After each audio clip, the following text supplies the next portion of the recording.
Scientists, this is Miss R reporting from the Mojave Desert, where it's pretty darn hot. It's about noon here and we're inside a cinder cone from a volcano that erupted about 10,000 years ago. You can see most of the rocks around me are very dark, which is good for absorbing radiant energy.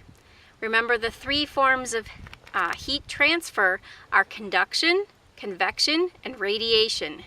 And this black rock is a perfect example of how energy is absorbed through radiation. This is an infrared thermometer, and I'm going to take the temperature of this black rock in the sun.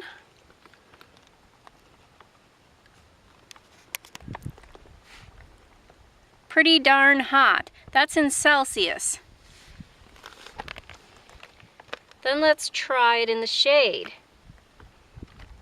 Much cooler in the shade, because in the shade the rock isn't absorbing radiant energy. There's about 17 degrees difference between the sun and the shade. So obviously these black rocks are absorbing radiant energy from the sun.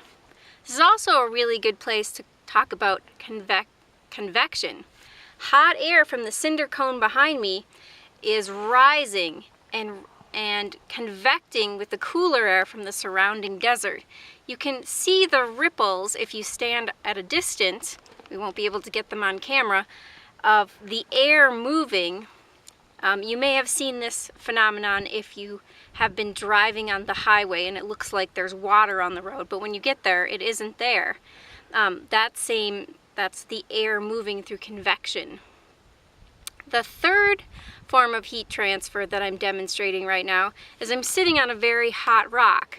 And so the heat from the rock is being conducted into my body because of the very hot, the more heat energy is here in the rock than is in my body, and it feels pretty hot.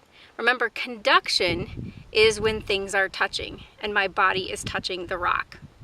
So this is Miss R signing off, talking about heat transfer from the Mojave Desert.